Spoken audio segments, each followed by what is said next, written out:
Download aplikasi Tarbiyah Sunnah di handphone Anda. Tersedia di Google Play dan App Store. Bismillahirrahmanirrahim. Assalamualaikum warahmatullahi wabarakatuh. Alhamdulillahilladzi ba'atha fil ummiyina rasula minhum yatlu alaihim ayatihi wa yuzakkihim wa yu'allimuhumul kitaba wal hikmah wa in kanu min qablu lafi dhalalin mubin. Wa ashhadu an la ilaha illallah al-malikul haqqul mubin. Wa ashhadu anna Muhammadan abduhu wa rasuluh sadiqul wa'dil amin. Wassalatu wassalamu ala ashrafil anbiya'i wal mursalin wa ala alihi wa ashabihi ajma'in wa man tabi'ahum bi ihsanin ila yaumiddin wa ba'd. Hadirin jamaah Masjid Al-Mukhtar ya, di Kerawang, masih Jawa Barat, masih berbahasa Sunda ya. Yang Allah muliakan juga para pendengar radio Tarbiyah Sunnah Bandung, juga radio-radio lain yang ikut merilai, juga para pemirsa beberapa stasiun TV, Persada TV, Rabbani TV, Niaga TV, dan beberapa TV lain, serta para netizen.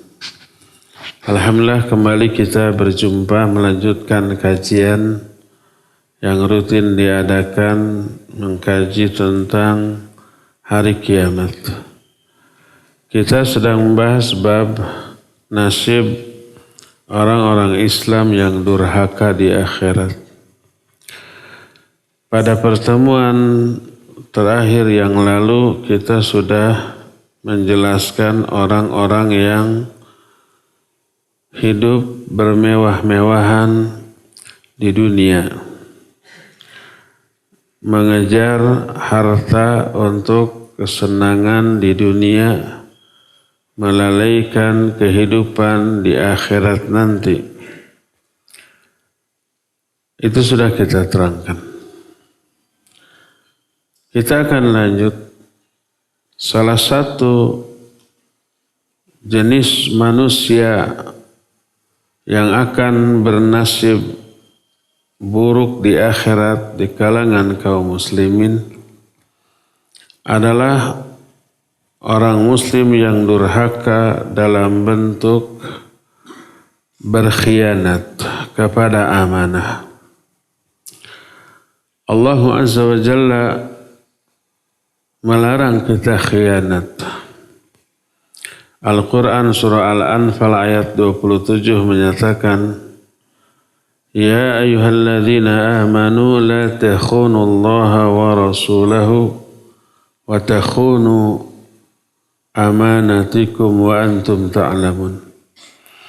Hai orang-orang yang beriman, janganlah kalian mengkhianati Allah dan Rasulnya, dan janganlah mengkhianati amanah-amanah kalian. Padahal kalian tahu.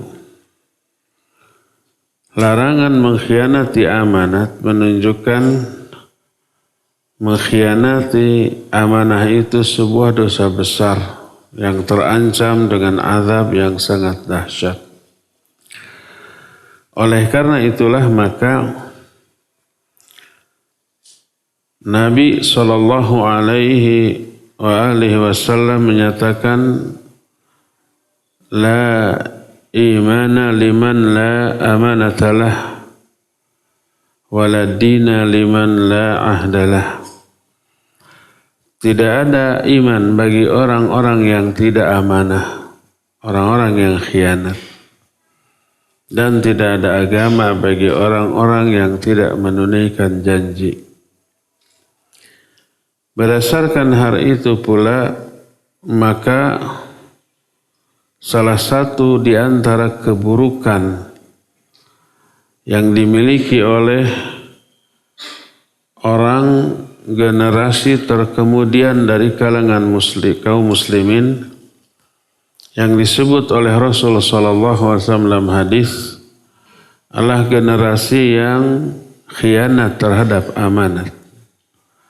Berkata Nabi sallallahu alaihi wasallam dalam hadis sahih riwayat Imam Bukhari, khairun nas qarni thumma alladhina yalunahum thumma alladhina yalunahum. Sebaik-baik manusia adalah manusia yang hidup segenerasi dengan aku, yaitu para sahabat. Lalu generasi setelahnya dan generasi setelahnya, tabi'in dan tabi'un tabi'un. Thumma yajibu aqwamun. Kemudian setelah itu akan datang beberapa kaum. Kaum generasi ini adalah kaum yang tidak baik. Lalu dijelaskan beberapa ketidakbaikannya. Di antaranya adalah mereka yang mengkhianati amanat-amanat mereka. Di antara keburukan yang terdapat dalam generasi tersebut adalah yang khianat terhadap amanat. Termasuk salah satu di antara keburukan khianat adalah orang yang khianat terhadap amanat itu adalah ciri khas orang yang hidup di generasi yang sangat buruk. Generasi apa yang dianggap generasi buruk? Yaitu generasi yang sudah dekat kepada hari kiamat.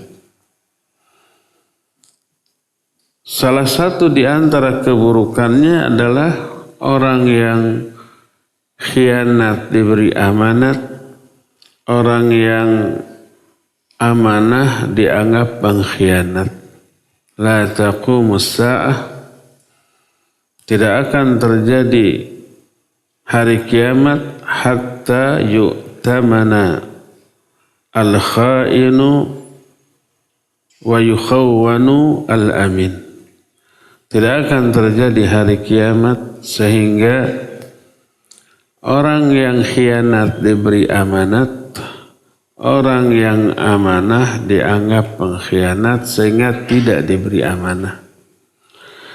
Walhasil khianat terhadap amanat merupakan dosa besar karena melanggar larangan dalam ayat, melanggar larangan dalam hadis, dan keburukan terhadap hal ini yaitu pengkhianatan disebut-sebut baik dalam ayat ataupun hadis. Karena itulah maka di antara ciri-ciri orang yang beriman adalah mereka yang menunaikan amanah. Qad aflahal mu'minun alladzina hum fi salatihim khashi'un. Sungguh berbahagia orang-orang yang beriman, yaitu orang yang khusyuk di dalam salatnya. Terus diterangkan sampai pada ayat walladzina hum li amanatihim wa ahdihim ra'un.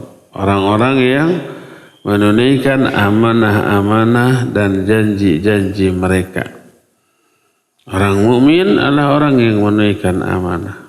Orang yang tidak menunaikan amanah tidak ada iman dalam hatinya, sebagaimana hadis tadi, la imana liman la amanatalah.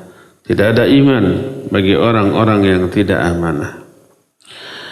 Maka pengkhianatan terhadap amanah merupakan dosa-dosa besar. Dan pelakunya akan diazab. Di alam kubur diazab, di akhirat diazab. Apa saja bentuk azab dan penderitaan yang akan dialami oleh orang-orang yang khianat, dan apa saja bentuk pengkhianatan tersebut dirinci dalam beberapa hadis. Pertama, khianat terhadap amanat yang berupa kekuasaan, pangkat, jabatan, kedudukan. Itu amanah yang wajib ditunaikan.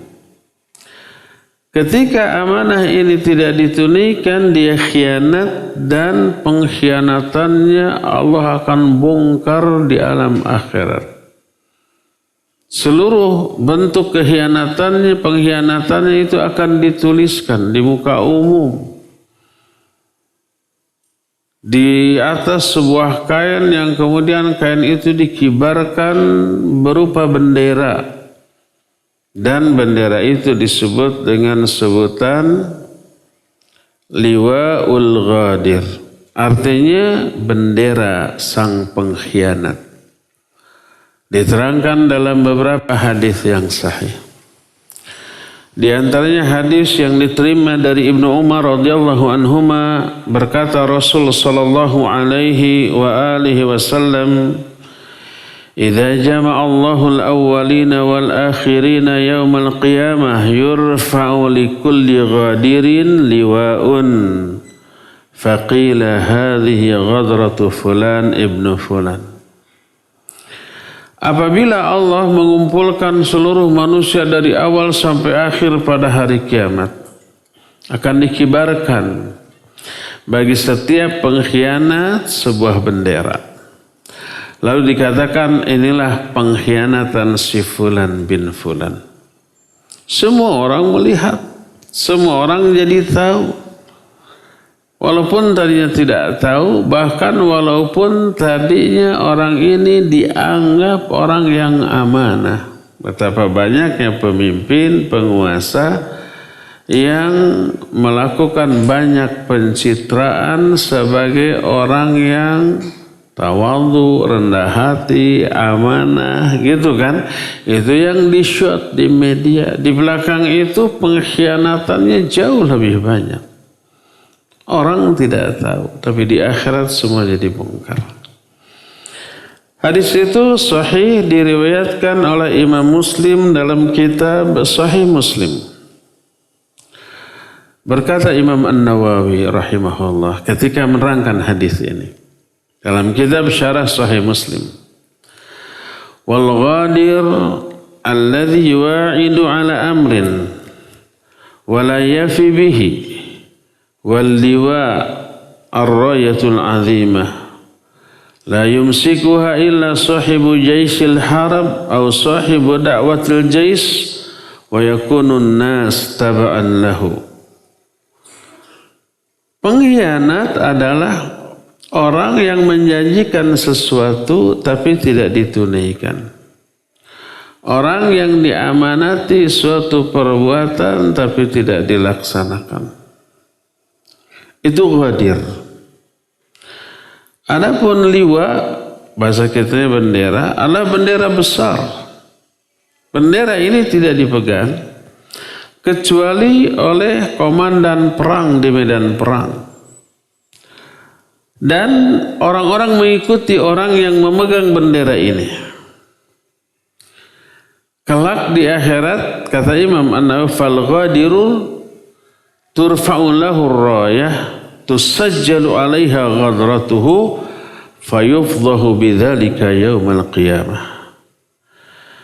Ghadir atau orang yang berkhianat akan dikibarkan bendera, nanti disimpan, diikatkan di pinggulnya, dan daftar pengkhianatannya ditulis dalam kain bendera itu, lalu terketahuilah oleh semua manusia di hari kiamat nanti.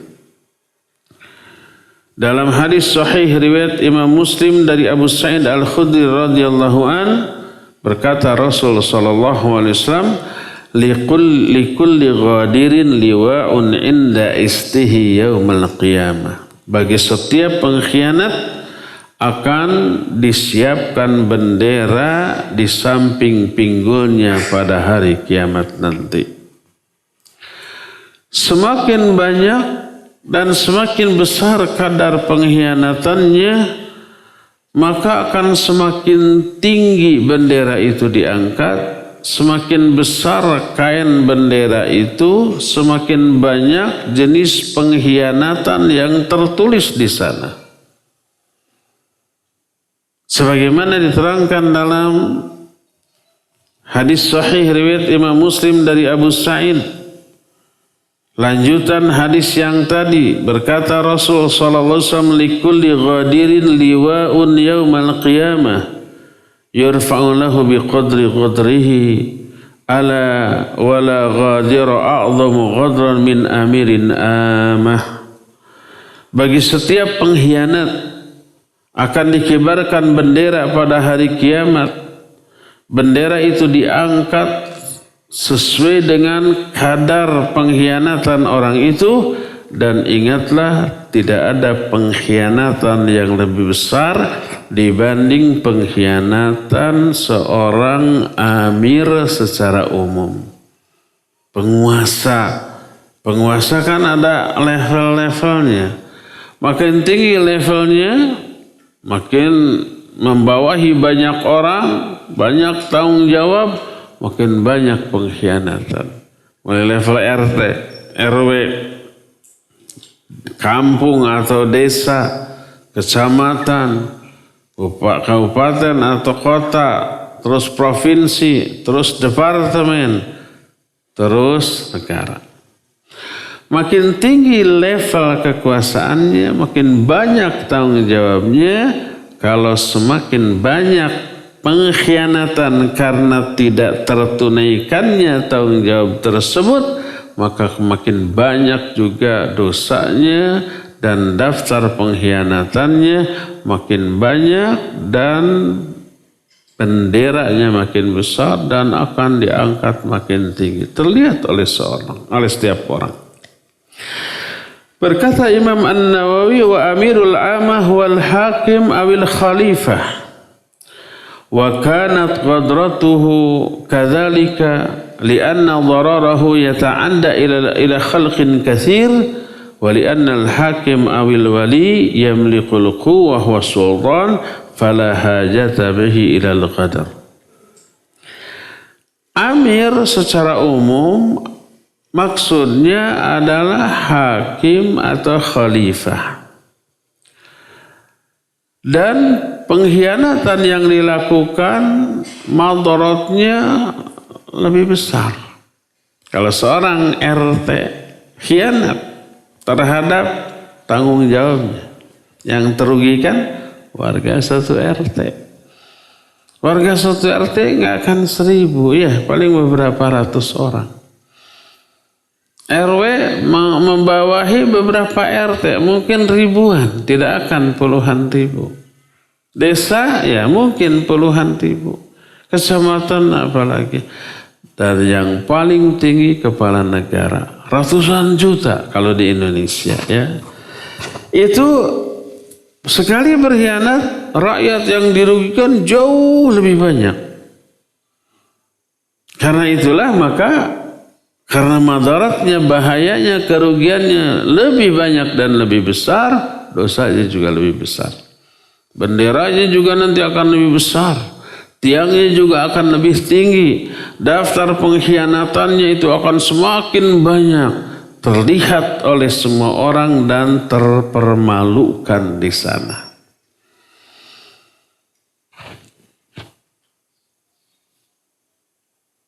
Orang Arab dahulu disebutkan oleh Imam Al-Qurtubi dalam kitab At-Tadhkirah. At-Tadhkirah ini berbicara tentang mulai dari ruh, kematian, alam kubur, sampai akhirat, sampai surga neraka. Berkata Imam Al-Qurtubi, fakanatil Arab turfa'u lighadirin liwa'un fil mahafil wa mawasimil hajj wa kadzalika yutafu bil jani ma'a jinayatihi.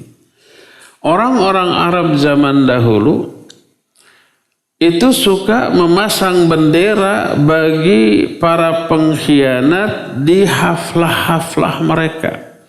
Kalau ada kumpulan orang atau perayaan-perayaan orang berkumpul di sana, para pengkhianat itu didatangkan dan disuruh untuk memegang bendera, dituliskan di bendera itu bahwa dia berkhianat dan daftar pengkhianatannya.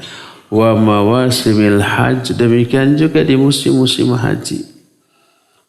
Yutafu bil jani ma'jinayati, itu orang yang melakukan kriminal, tindak pengkhianatan itu diarak pada musim haji membawa bendera dengan daftar pengkhianatannya dan nama orang tersebut. Semua orang yang datang ke sana melihat. Dan ini merupakan azab ketika masih di dunia. Dan di akhirat azabnya jauh lebih dahsyat. Makanya ikhwat, jangan ambisius ingin menjadi penguasa untuk level apapun. Apalagi sampai ada pemilu, ada uang yang keluar untuk biaya pemilu gitu ya. Dan pemilu mulai diadakan di level desa, ya betul, ya enggak? Pemilihan kepala desa kan pemilu. Kecuali kalau lurah diangkat, camat diangkat. Tapi kalau kades dipilih, itu bisa miliaran modal untuk menyalonkan diri dan belum tentu menang lagi. Keluar banyak uang ratusan juta bahkan miliaran, kadang-kadang pinjam, kalah, terus uang yang sudah dihabiskan hilang dan yang dipinjam dari orang harus dibayar, bangkrut dia. Stres, banyak yang stres. Padahal yang dia buru, yang dia inginkan itu sesuatu yang tanggung jawabnya berat di akhirat. Dan berisiko berkhianat terhadap amanahnya. Inilah jenis pengkhianatan yang pertama.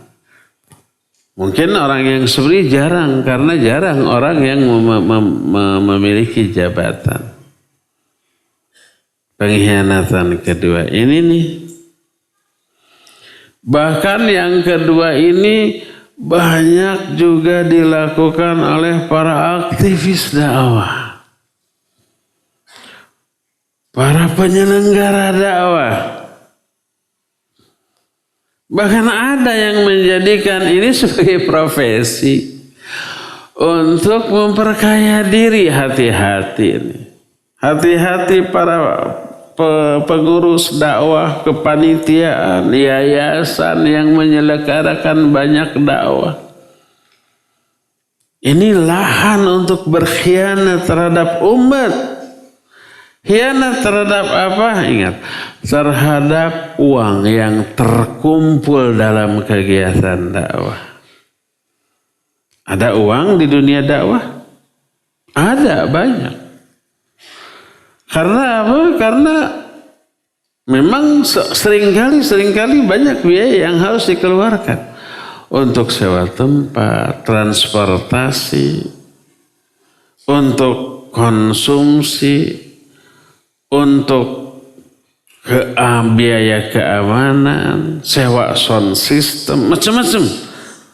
Semakin gede itu dakwah atau pengajian, semakin gede biaya. Sound system itu nyawanya tidak murah loh. Kalau nggak pakai sewaan sound system jelek. Apanya? Suaranya. Beberapa bulan yang lalu di Kerawang ini juga kan saya pernah beri-beri lepareum deui. Ini kesal deh. Kitanya capek, ke mustaminya juga kurang jelas, ya enggak?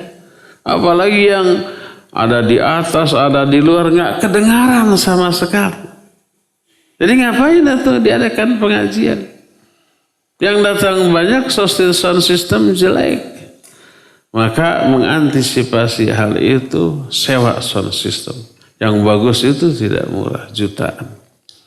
Apalagi kalau masjid besar, mustaminya banyak.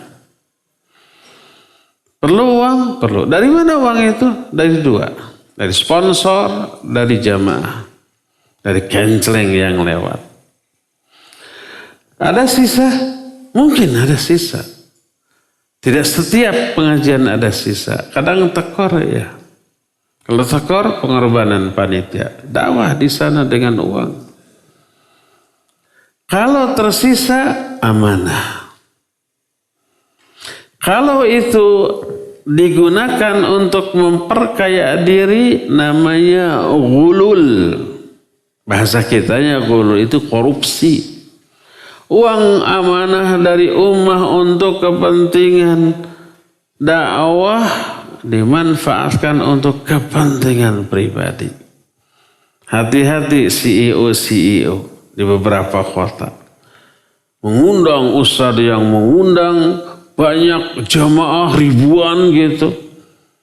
Cari dana lewat sponsor. Cari dana lewat kenceng, puluhan juta, bahkan bisa lebih dari 100 juta. Pengeluarannya setengahnya pun tidak, paling 20-30 juta sudah. Sisanya banyak bagi-bagi. Sampai ada nggak orang yang keluar dari pekerjaannya demi untuk memperoleh uang dari hasil dakwah? Banyak. Gaji dia di perusahaannya paling 10 juta. Kalau ini sekali penyelenggaraan minimal 10 juta bisa lebih. Ini sekali. Dalam seminggu beberapa kali. Sebulan beberapa kali. Makanya CEO itu HP-nya bagus. Laptopnya bagus. Motornya bagus. Dah keluar dia dari pekerjaannya dengan gaji yang lumayan, tapi ini bukan lumayan lagi, banyak. Hati-hati, ini amanah. Ini ada Quran, ini ada hadis. Ghulul, apa itu al-ghulul? Huwal akhdhu minal ghanimah ala wajhil khaffiyah. Ghulul itu adalah mengambil harta ghanimah, dulunya begitu. Secara sembunyi-sembunyi, pokoknya harta itu milik umat, milik kaum muslimin untuk kepentingan kaum muslimin, kepentingan dakwah, tapi diambil secara diam-diam oleh kalangan tertentu. Wa huwa dzambun yakhfi tahtahu syai'an minat tama' wal atharah, dan ini sebuah dosa yang menyembunyikan sikap rakus dan tamak terhadap harta. Allah Azza wa Jalla menjanjikan, mengancam pelaku perbuatan ini akan dibongkar pada hari kiamat di hadapan seluruh umat dengan diazab dalam bentuk memikul harta yang diambilnya secara tidak sah itu di atas punggungnya dan semua orang melihatnya. Sebuah ayat yang terdapat dalam surah Ali Imran 161. Allah berfirman, "Wa may yaghlul ya'ti bima ghalla yaumal qiyamah, thumma tuwaffa kullu nafsin ma kasabat wa hum la yudhlamun." Siapa orang yang mengambil harta umat, dia akan datang pada hari kiamat dengan memikul harta yang dia ambil. Kemudian masing-masing orang akan dibalas sesuai dengan pekerjaannya dan mereka tidak akan dirugikan, tidak akan dizalimi sedikit pun. Balasannya sesuai dengan perbuatan. Hukumannya sesuai dengan jenis kejahatan dan kadar dari dosanya. Berkata Imam Al-Qurtubi rahimahullahu ta'ala dalam kitab At-Tadhkirah ketika menerangkan ayat ini. Ketika menafsirkan ayat ini. Apa kita Imam Al-Qurtubi? Ayyati bihi hamilan lahu ala dhahrihi wa ala rukbatihi mu'adzaban bihamlihi wa thaqlihi wa marbu'an bisautihi wa muwabbakhan biidhari khiyanatihi ala ru'usil khalaiq. Kata Imam Al-Qurtubi, maksud dari ayat ini adalah kelak orang-orang yang mengambil harta umat akan datang pada hari kiamat dengan memikul harta yang dia ambil di atas punggungnya, di atas pundaknya, terazab dengan berat dan susahnya beban yang harus dia pinggul, yang harus dia panggul. Kalau di dunia yang dia curi itu uangnya ringan karena dalam bentuk kertas, jutaan pun ringan dalam bentuk kertas. Tapi pada hari kiamat berubah. Semakin gede nilainya, semakin gede beban berat yang harus dipanggul di atas pundak dan punggungnya. Dan dia menjerit, mengeluarkan suara rintihan karena penderitaan, dan disebut muwabbahan biidhari khiyanatihi. Dia dicela, dicaci oleh semua orang yang melihatnya pada hari kiamat setelah melihat pengkhianatannya. Di dunia saja gitu ya, ada orang korupsi. Makin tinggi jabatan si koruptor, makin banyak nilainya, jumlahnya. Bukan hanya jutaan, miliaran, ada yang triliunan. Diumumkan, semua orang kan mencelaknya, melaknatnya, menghinakannya. Itu di dunia. Tapi terbatas, paling lewat media sosial, tidak terdengar oleh si koruptor. Nggak perlu digubris, cukup nggak dibaca saja, nggak akan masuk ke hatinya kan. Kecuali kalau berpapasan dengan orang diteriaki, hei pencuri, hei bangsat, hei koruptor, baru kedengaran, baru nyentuh tuh ke hati kan gitu. Tapi kalau lewat media massa, sudah komen-komennya dinonaktifkan, nggak perlu dibaca, aman.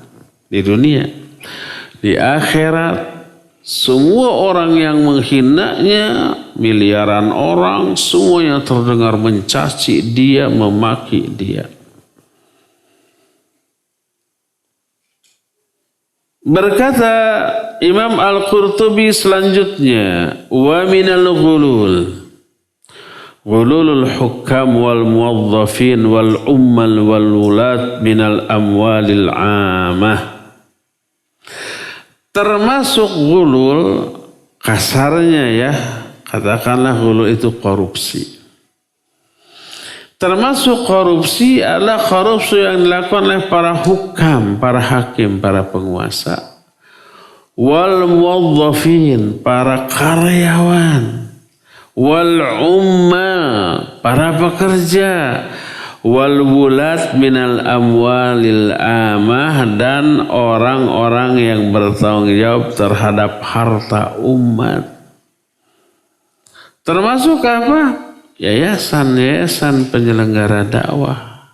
Ada uang di sana? Ada. Termasuk ACT, aksi cepat tanggap terhadap ada bencana. Kemarin ada bencana kan di Cianjur. Muncul ACT dadakan ya enggak? LSM, ormas, partai, yayasan yang tadinya tidak punya wadah juga ngedadak bikin sendiri tuh, terus menggalang dana di jalan-jalan, tertulis untuk korban bencana Cianjur. Nggak tahu sampai, nggak tahu. Termasuk kita di Bandung punya yayasan YTS, Yayasan Tarbiyah Sunnah. Menggalang dana nggak? Ya betul, menggalang. Ada uang yang masuk banyak, bukan hanya jutaan, ratusan juta. Kita kemarin sudah mengumpulkan lebih dari 500 juta. Amanah nggak? Amanah. Ada pengkhianatan? Mudah-mudahan tidak ada. Karena kita pantau. Dan kita bikin posko di sana. Saya sudah 2 kali ke Cianjur memantau, melihat perkembangan, memeriksa apa yang sudah diperbuat di sana. Untuk nyewa beko, untuk menghancurkan rumah-rumah yang sudah tidak layak huni aja, Kita sampai menyewa per bulan 100 juta per bulan. Dan kita akan terus sampai 6 bulan ke depan karena rumah-rumah di sana hancur, nggak boleh dibangun dulu karena masih ada getaran, kecuali ya tenda-tenda kayak gitu. Mereka nggak bisa kerja, mereka nggak bisa memprihatinkan pokoknya. Tenda, WC-nya darurat, kita suplai sembakonya semuanya gratis, gasnya semuanya. Untuk kepentingan suami istri kita dirikan ada gubuk sakinah. Oleh karena itu uang terkumpul. Mungkin kalau total triliunan mungkin. Ada pengkhianatan di sana terbuka lebar. Kalau yayasan kita pantau ketat. Pengeluaran, pemasukan. Bisa diaudit secara resmi dengan audit yang resmi. Dan siap dihukum apabila terketahui adanya penyimpangan. Sebaiknya semua LSM juga begitu tuh. Diaudit tuh. Benar nggak penyalurannya?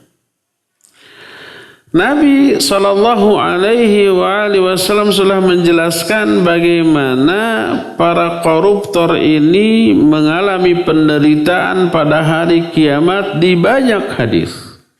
Di antaranya nih, hadis yang diterima dari Abu Hurairah radhiyallahu anhu. Berkata Abu Hurairah, qama fina Rasul sallallahu alaihi wa alihi wasallam dzata yaumin fadzakara al-ghulul fa'azzamahu wa 'azzama amrah. Nabi sallallahu alaihi wasallam berdiri di tengah-tengah kami di suatu hari. Beliau menjelaskan tentang korupsi. Beliau menganggap besar kejahatan korupsi ini. Lalu beliau berkata, la alfiyanna ahadakum yaji'u yawmal qiyamah ala rukbatihi ba'irun lahu ru'a yaqulu ya Rasulullah aghithni fa aqulu la amliku laka syai'an qad balaghtuk. Kata Nabi SAW, jangan sampai aku menemui salah seorang di antara kalian pada hari kiamat dalam keadaan orang itu memikul unta di punduknya dan unta itu mengeluarkan suara. Suara unta namanya ru'a atau disebutnya rugha. Rugha itu suara unta. Seperti di kita, saya nggak tahu suara unta namanya apa dalam bahasa Indonesia. Kalau harimau mengaum, kuda meringkik, kambing mengembek, gitu ya, mengembik, bebek mewek-wek, kucing mengiung kayak gitu. Namanya ruwa. Jangan sampai aku menemui salah seorang di antara kalian pada hari kiamat, dia sedang memikul unta di atas pundaknya dalam keadaan unta itu mengeluarkan suara. Lalu orang itu berkata, ya Rasulullah, tolong saya, bantu saya. Dia nggak kuat nahan unta. Jangankan di akhirat, di dunia kita memikul unta. Kuat nggak? Nggak akan kuat. Jangankan unta tuh. Galon aja yang cuma 20 kilo dipanggul. Semenit, 2 menit bisa. Lewat itu, sudah sangkel. Ini unta kebanyakan. Di akhirat, kuat nggak kuat, kita dipikuli. Bukan kita lah. Na'udzubillah. Seorang yang dahulu ketika di dunia mencuri unta, milik umat, dia manfaatkan untuk diri sendiri, dia harus memikul itu, bertemu dengan Nabi SAW. Ya Rasulullah, bantu saya, tolong saya. Lalu Nabi berkata, la amliku laka syai'a qad ablaghtuka, aku enggak bisa menolong kamu sedikit pun. Bukankah aku sudah menjelaskan ini kepadamu dulu waktu di dunia? Jangan sekali-kali mengambil yang bukan haknya. Lalu Nabi SAW menjelaskan, la alfiyanna ahadakum yaji'u yawmal qiyamah ala rukbatihi farsun lahu hamhamah fayaqulu ya Rasulullah fa'aqulu la amliku laka syai'an qad ablaghtuka. Jangan sampai aku menemui salah seorang di antara kalian pada hari kiamat dalam keadaan orang itu memikul kuda di atas pundaknya dan kuda itu meringkik. Lalu orang itu berkata, wahai Rasulullah, aghithni, bantu saya, tolong saya, selamatkan saya dari beban ini. Lalu aku menjawab, aku enggak bisa berbuat apa-apa untuk menolongmu. Bukankah dulu aku sudah terangkan waktu di dunia? 2. Ketiga, la alfiyanna ahadakum yaji'u yawmal qiyamah ala rukbatihi syatun laha thaga.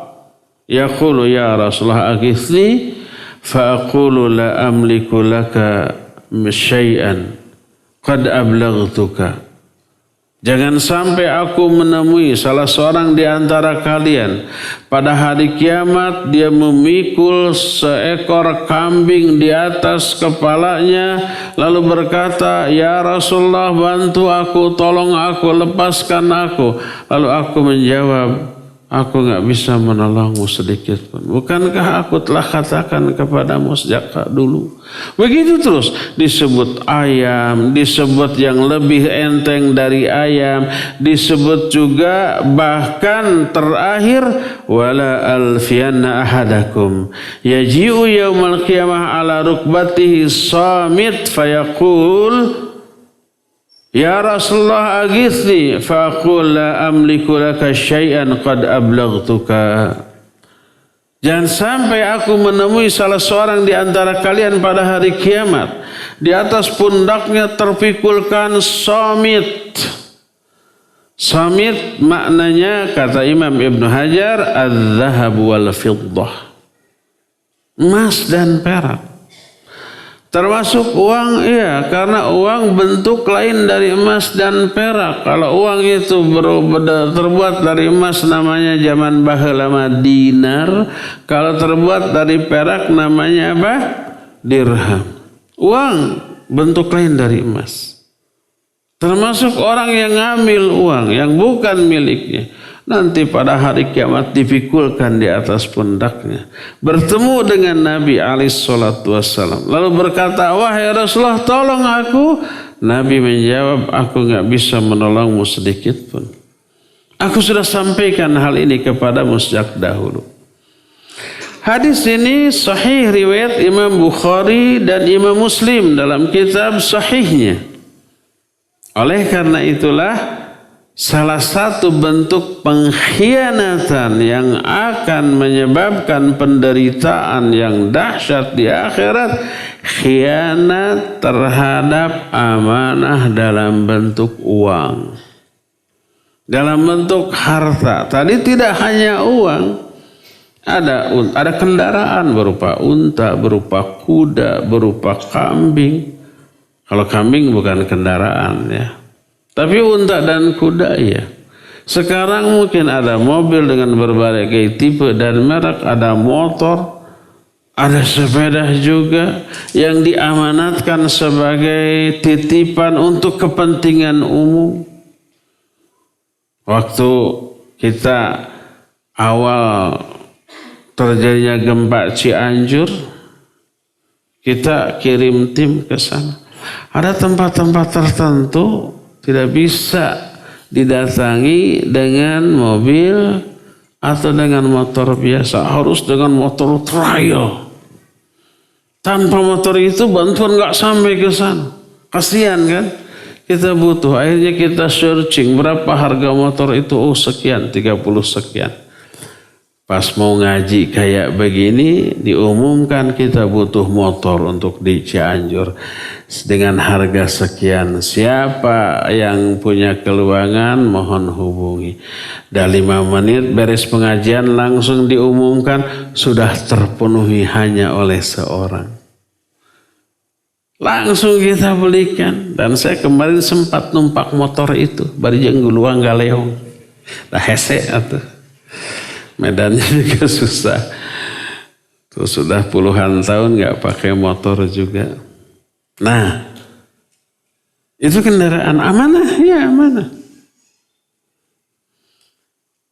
Jadi semuanya itu kelak akan dipertanggungjawabkan dan bila ada penyimpangan diazab oleh Allah Azza wa Jalla. Hadis riwayat Imam At-Tabrani dalam kitab Al-Mu'jamul Kabir.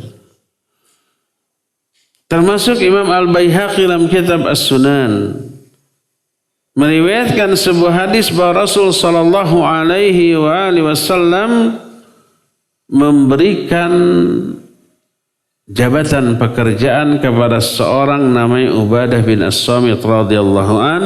Untuk apa? Untuk ngumpulin sedekah. Kamu ambil tuh sedekah dari orang-orang, kumpulkan, nanti setor ke saya. Maka sebelumnya Nabi berpesan kepada Ubadah As-Samit radhiyallahu anhu. Apa pesannya? Ittaqillah ya Abal Walid an ta'tiya yawmal qiyamah bi ba'irin tahmiluhu ala rukbatika lahu rugha aw baqarah lahu khuwar aw syatun lahu tuwaj. Bertakwalah engkau kepada Allah wahai Abul Walid.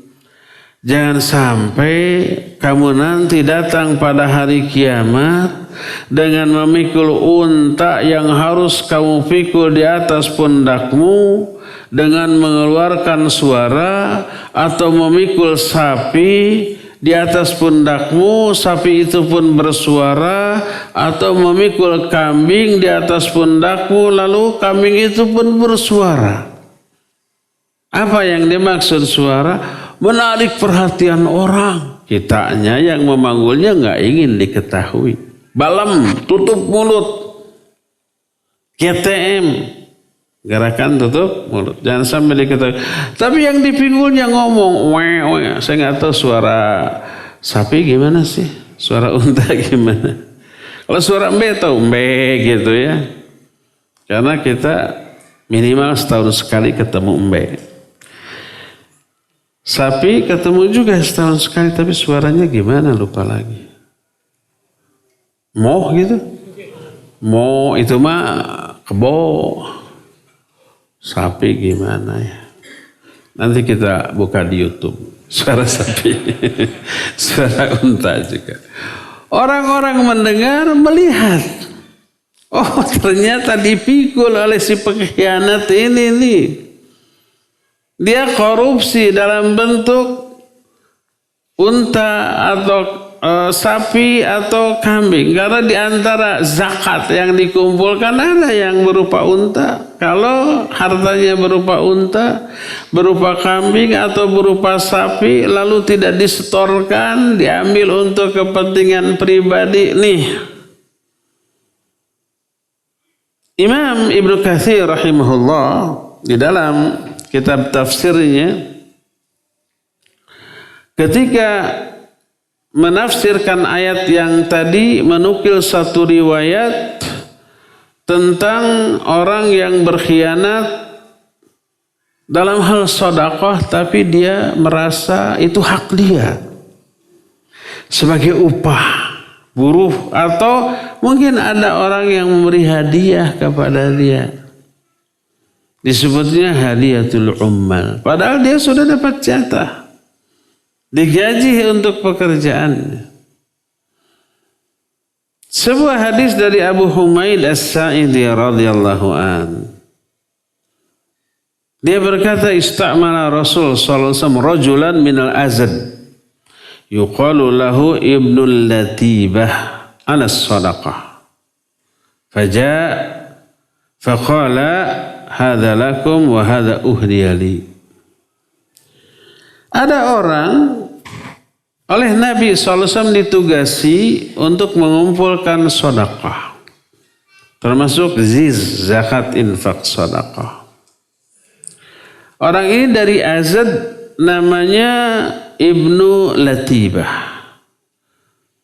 Dia laksanakan, lalu datang kepada Nabi SAW dengan membawa banyak harta hasil zakat, infak, sedekah, lalu berkata, ini zakat, infak, dan sedekah, dan ini hadiah dari mereka untukku. Jadi di antara orang yang zakat, infak, sedekah, ini nih infak, zakat, sedekah saya, ini hadiah bagi kamu karena kamu sudah lelah gitu mengumpulkannya, ada hadiah. Makanya ini hadiah, ini milik saya gitu. Jadi dia tidak merasa korupsi. Apa kata Nabi SAW? Kata Abu Humaid, faqama Rasul sallallahu alaihi wasallam 'alal minbar. Faqala ma balal 'amilu nab'athuhu 'ala amalin fayaqul hadza lakum wa hadza li. Afala jalasa fi baiti abihi aw ummihi fayanzur ayyuhda ilaihi am la. Walladhi nafsu Muhammadin biyadihi la ya'ti ahadukum minha bisyai'in illa ja'a bihi yawmal qiyamah ala rukbatihi in kana ba'iran lahu rugha aw baqarah lahu khwar aw syatay'ar. Rawahu al-Bukhari dan Muslim. Berdiri Nabi SAW di atas mimbar lalu berkhutbah, berkata, kenapa ada orang yang bekerja yang kita utus dia untuk sebuah pekerjaan, seusai pekerjaannya selesai dia berkata, ini milik kalian, milik harta umat, dan ini milikku sebagai hadiah. Kenapa dia nggak duduk-duduk saja di rumah bapaknya atau ibunya? Lihat, ada nggak orang yang ngasih hadiah kepada dia? Dia dikasih hadiah karena apa? Karena tugas dan jabatannya itu. Kalau nggak tugas, nggak jabatan, nggak akan dikasih hadiah. Nggak akan ada orang yang ngasih hadiah hanya karena nongkrong di depan rumah. Dan orang itu sudah dikasih upah dari pekerjaannya. Di luar upah nggak boleh nerima hadiah. Demi Allah yang jiwaku berada dalam genggaman tangannya, janganlah atau tidaklah salah seorang di antara kalian datang pada hari kiamat dan dia menerima hadiah atas pekerjaannya, kecuali dia akan datang pada hari kiamat dengan memikul hadiah yang diberikan kepadanya. Kalau hadiahnya berupa unta, unta itu akan mengeluarkan suara. Berupa sapi, sapi pun akan bersuara. Berupa kambing, kambing pun akan bersuara. Hadis ini riwayat Bukhari dan Muslim. Maka kalau antum sebagai pekerja, karyawan, dikasih sebuah pekerjaan, lalu seusai pekerjaan itu beres, antum dikasih bonus. Itu sama dengan itu. Kalau diterima, untung nggak? Untung di dunia, rugi di akhirat. Untungnya di dunia nggak seberapa, sehari juga habis. Penderitaan di akhirat berkepanjangan. Itu yang disebut dengan hadiyatul ummal. Apapun pekerjaan, termasuk ngajar di sekolah, ya. Ada yang suka ngasih hadiah orang tua murid, wali, ya. Sama dengan itu. Kalau antum tidak sebagai guru, nggak akan dikasih hadiah. Kalau antum bukan sebagai karyawan, nggak akan dikasih hadiah. Padahal sebagai guru, sebagai karyawan yang tugasnya ngajar dan bekerja, sudah digaji untuk itu. Itu hak antum. Di luar itu nggak boleh. Kalau maksa kekeh ambil, ya ambil, tapi setorkan ke bos-bos, ini saya dikasih hadiah oleh apa relasi, oleh vendor kita, oleh teman bisnis kita. Itu milik bos kita. Kitanya sendiri sudah dikasih gaji untuk pekerjaan itu. Kalau kata Abu Ghos, oke, sambil ini saya hadiahkan kepada kamu karena konsumen sudah puas, baru halal karena sudah merupakan hadiahnya dari bos yang mempekerjaan kita. Baru. Kalau enggak, alhamdulillah hadiah.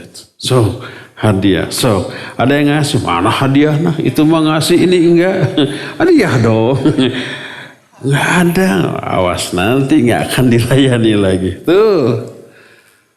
Enggak boleh seperti itu. Ini termasuk pengkhianatan terhadap amanah yang diberikan, padahal dia sudah memperoleh gaji dari amanah tersebut.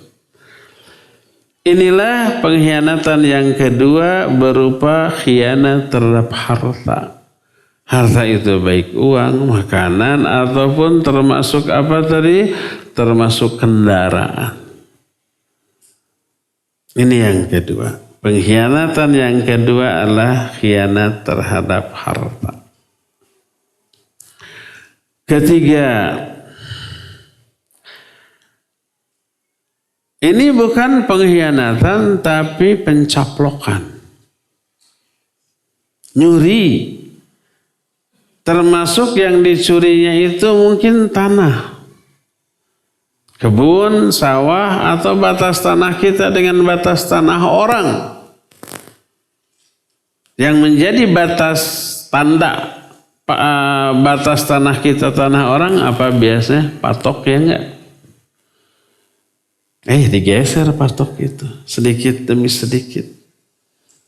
Patok di sini geser, patok sana geser sejengkal, tuh lumayan.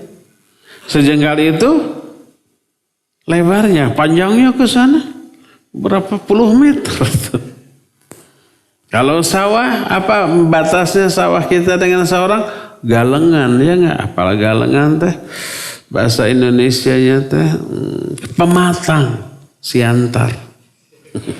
Pematang sawah. Gimana cara mindahinnya? Gampang. Pasul dari sana, tanahnya taplokan ke sebelah sana. Pasul dari sini, taplokan. Pengalaman? Ya, pengalaman orang. Saya nggak punya sawah dari dulu juga. Tapi cerita orang banyak begitu. Pasul dari sini, tanahnya plok sana. Jadi akhirnya sebelah kita tambah melebar, sebelah sana tambah menyempit. Orang kaget dulu, galang tuh di sini kok jadi geser ke sini. Bayangkan sehari 1 taplok, 10 hari 10 taplok, sebulan 30 taplok, itu sudah lebih dari 1 meter bergeser. Ada yang begitu di Kerawang? Ada banyak. Ini termasuk pengkhianatan, pencaplokan terhadap hak orang. Untung enggak di dunia, iya, tapi di akhirat kerugiannya sangat besar. Disebutnya ghasibul ard. Orang yang mencaplok tanah orang lain. Apa azabnya? Banyak dijelaskan dalam hadis yang diterima dari Abdullah bin Umar radhiyallahu anhuma, berkata Rasul sallallahu alaihi wa alihi wasallam, "Man akhadha minal ardi syai'an bighairi haqqihi khusifa bihi yaumal qiyamah ila sab'i ardiyin." Siapa orang yang mengambil tanah orang lain sedikit saja tanpa hak, dia akan diamblaskan, dikubur pada hari kiamat dengan 7 lapis tanah. Itu azab. Dia berat, dikubur oleh tanah dan engapnya luar biasa. Menderita, ya pastilah menderita. Hadis tersebut sahih diriwayatkan oleh Imam Bukhari dalam kitab Sahih Bukhari. Pada intinya ini hanya contoh, ini mimbabil misal. Hanya contoh tanah. Intinya apapun yang diambil sebagai milik orang lain, diambil tanpa hak oleh kita, baik itu tanah, sawah, uang, jabatan, kekuasaan, pangkat, termasuk umpamanya barang orang lain, baik itu ballpoint, HP, dan seterusnya, maka itu semuanya akan terkena azab bagi para pelakunya pada hari kiamat nanti. Tidak sekedar bentuk-bentuk yang tadi diterangkan baik dalam ayat ataupun dalam hadis, itu sekedar permisalan. Intinya semua yang bukan milik kita lalu diklaim secara tidak sah menjadi milik kita, kecil ataupun besar, baik dengan cara nipu, dengan cara mencuri, dengan cara mencopet, dengan cara korupsi, dengan cara merampok, merampas, dengan cara-cara yang tidak sah secara syar'i, maka itu merupakan pengkhianatan yang akan diazab dengan azab yang sangat besar. Ada kisah, dan ini real, seorang akhwat curhat ke saya ketika suatu saat ada seorang pejabat, saya akan datangi orang tersebut di sebuah tempat. Akhwat itu lihat, oh na'udzubillah, itu orang mengambil tanah dan rumah ayah saya. Gimana bisa cerita? Jadi dia tuh tadinya pengacara. Ayahnya ini menyuruh dia untuk membuat sertifikat tanah itu. Apa yang terjadi? Si pengacara itu hanya bilang, tolong tanda tangi aja di sini, nanti diurus. Ada kertas kosong ditandatangani. Apa yang terjadi? Isi suratnya belum dibikin, hanya tanda tangan saja. Setelah beres tanda tangan, apa isi surat? Ternyata itu pemindah tanganan hak kepemilikan tanah itu kepada dia. Jadi milik dia. Diurus ke sana kemari, ini sudah dipindah tangan kan, nggak bisa. Terusir dari rumahnya, terusir dari tanahnya, dan tanah rumah itu di Bandung di tempat yang sangat strategis, harganya miliaran. Untung miliaran dia di dunia. Nanti di akhirat pencet tuh orang tuh. Dikubur oleh tanah yang diambilnya secara tidak sah. Anak turunannya mencerit, itu rumah orang tua saya, warisan untuk saya. Orang tua sudah karena kasus itu sakit-sakitan sampai meninggal. Siapa yang tidak gondok itu? Tanah rumah luas strategis di kota Bandung yang sangat mahal dicaplok begitu saja oleh orang yang tadi sangat dipercaya gitu. Anak turunannya menangis, diusir segala macam, dan dia sekarang menjadi penguasa di kota lain. Di dunia untung, tapi nanti di akhirat babak belur itu orang. Hati-hati ikhwah, jangan menjadi pengkhianat dalam masalah apapun, dalam urusan apapun, karena itu hanya menguntungkan sesaat sebentar di dunia, merugikan dan membuat kita menderita yang berkepanjangan di akhirat nanti. Inilah beberapa contoh azab bagi para pengkhianat di akhirat nanti, ya. Cukup ya penjelasan kita sampai di sini saja di pagi hari ini, dan kita masih punya sisa waktu untuk bertanya jawab. Dipersilakan untuk menyiapkan pertanyaannya. Wa sallallahu ala nabiyina Muhammadin wa ala alihi wa ashabihi wasallam.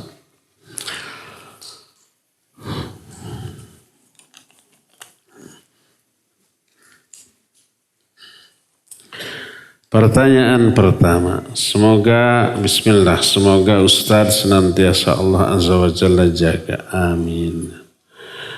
Hanya saya yang didoakan, antum tidak. Lumayan ya.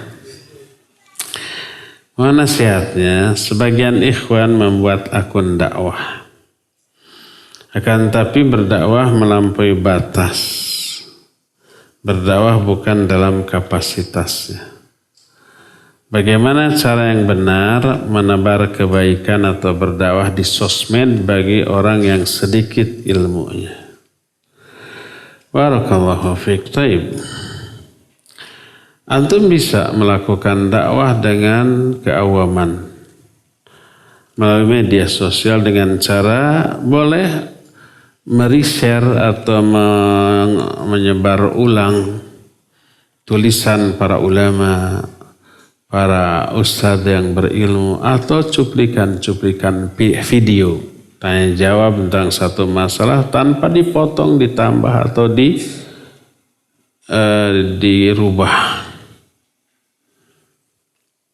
Ada satu yang sangat memprihatinkan.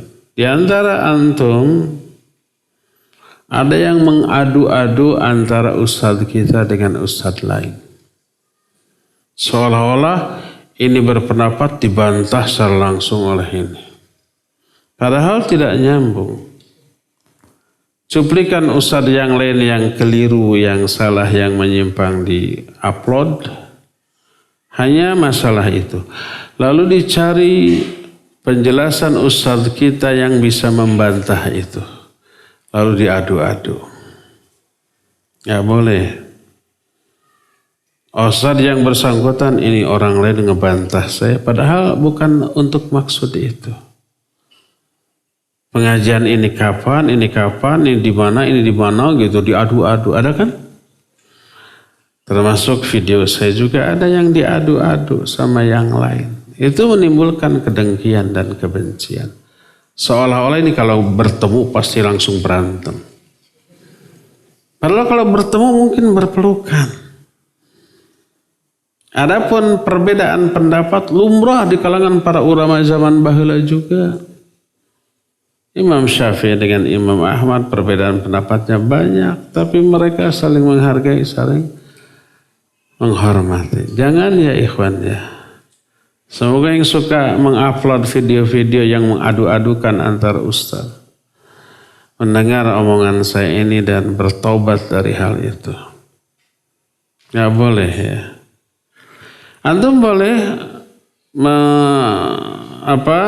mengupload cuplikan video yang bermanfaat. Sebar.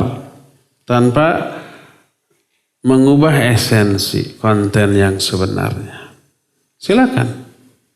Saya nggak tahu ustaz lain.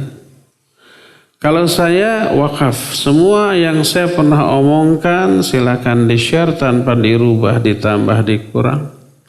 Dan bertanggung jawab. Antum dapat royalti dari hal itu silakan. Saya nggak minta sesen pun. Kalau dikirim gimana? Ya boleh. Enggak harus hurui atau dianggap serius. Enggak. Silakan. Sudah kita wakafkan semuanya ya. Mau izin mau tidak saya izinkan. Selama tidak dipotong dengan cara motong yang mengubah esensi. Menambah, mengurang yang kira-kira bisa menimbulkan kesalahpahaman ya. Itu bisa silakan. Adapun kalau umpamanya antum nulis sendiri dari ayat, dari hadis sebagai murni pendapat pribadi antum, jangan. Karena bukan kapasitasnya. Sama dengan orang yang membaca tulisan, jurnal, buku kesehatan, gak pernah kuliah di fakultas kedokteran, gak punya lisensi untuk mengobati, hanya baca beberapa buku lalu membuka praktek klinik pengobatan. Boleh? Gak boleh. Bisa ditangkap orang? Bisa. Malpraktek namanya. Bisa dipenjara ya. Itu kejahatan. Dalam bidang kedokteran. Nah ini dalam bidang agama. Gak ada undang-undangnya. Tidak akan ditangkap. Tapi nanti ada sanksi. Syaikhul Utsaimin rahimahullah dalam Kitabul Ilmi. Itu ada satu bab yang berjudul Al-Akhta allati yajibu hadruha. Beberapa kesalahan yang wajib dijauhi. Salah satu di antaranya adalah at-tasaddur qabla ta'ahul. Itu kesalahan besar. Tasaddur artinya menjadi narasumber. Dia ngajar, dia dakwah, dia menyampaikan ilmu qabla ta'ahul sebelum berkeahlian, sebelum layak.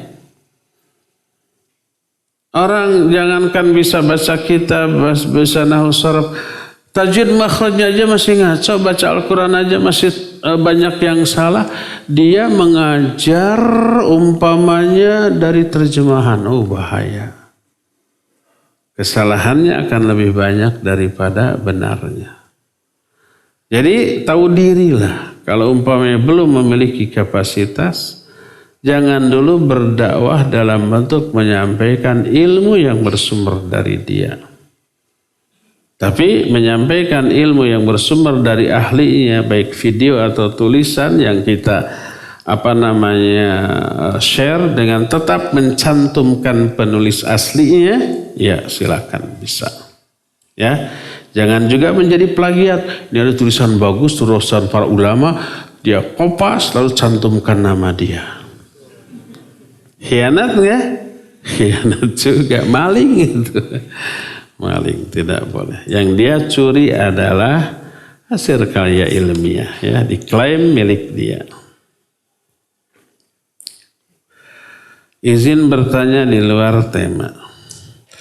Bagaimana hukumnya tidak sholat Jumat? Udah hampir 9 tahun di setiap kerja pas masuk shift 1. Sholat Jumatnya diganti sholat duhur boleh atau tidak? Tapi pas shift 2 dan shift 3 insya Allah melakukan Jumat. Profesinya sopir molen buat coran bangunan. Tapi sekali juga suka sholat Jumat pas shift 1 juga, tapi jarang.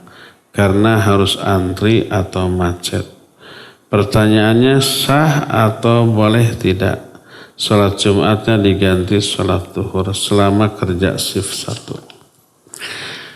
1. Barakallahu fiik. Pertama, kalau tidak sholat Jumat karena pekerjaan itu tidak sampai safar.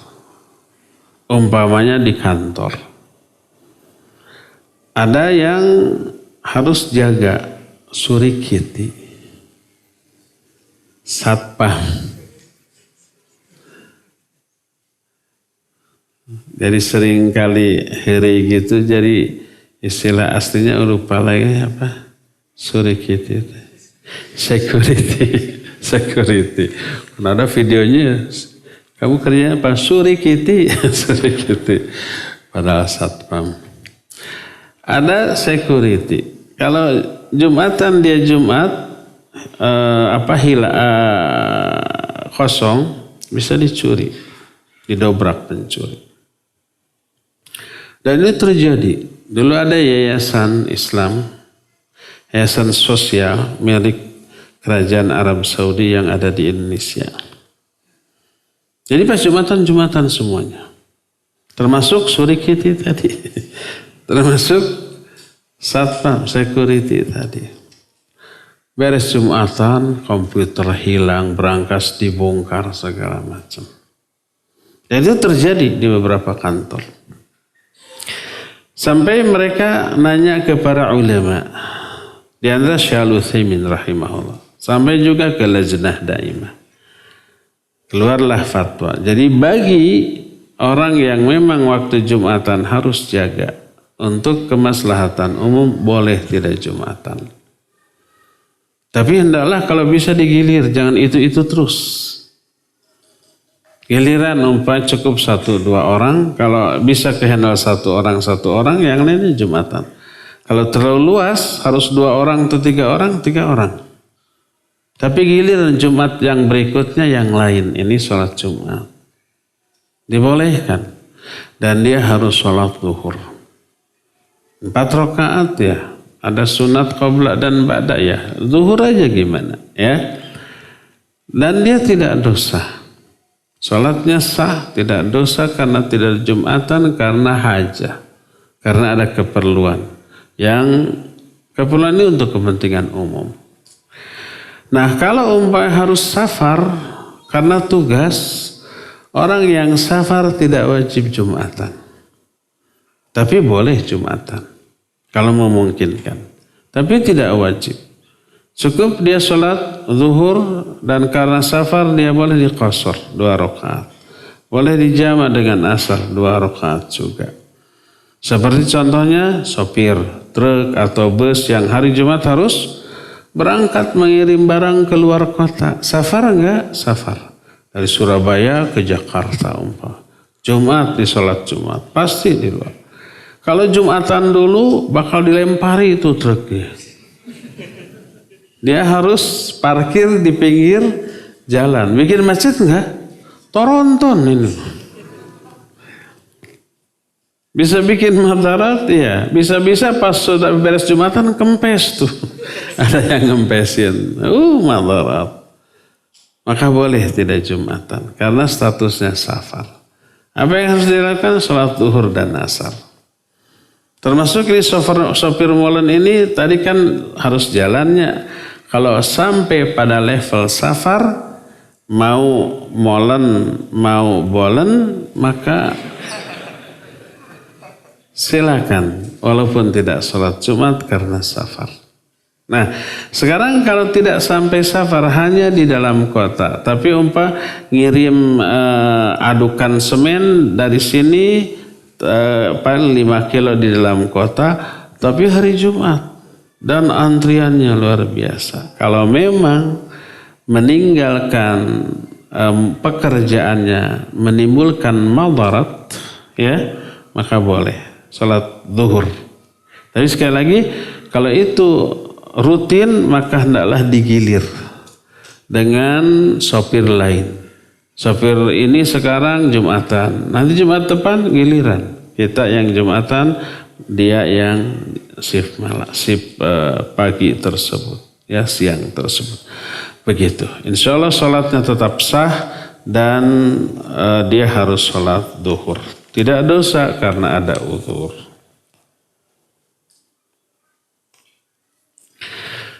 Ustadz, ana mau bertanya, begitu besarnya dosa khianat hingga dihindari untuk menjadi pemimpin. Bagaimana kalau orang yang non-muslim yang jadi pemimpin, apakah kondisi ini jauh lebih buruk? Bagaimana solusinya? Boleh kita mengajukan diri jadi pemimpin dalam kondisi pertama kita mampu dan yakin lebih baik di bawah kepemimpinan kita, dan melihat kalau bukan kita, orang lain yang maju akan madarat. Dibolehkan. Bahkan diharuskan. Dan itu yang dilakukan oleh beberapa nabi. Termasuk di antara Nabi Yusuf alaihissalatu wassalam. Dia menawarkan diri, jadikan saya sebagai pemegang pengelolaan logistik di negeri Mesir ini. Sampai disebutkan inni hafidhun alim. Aku hafidh dan alim.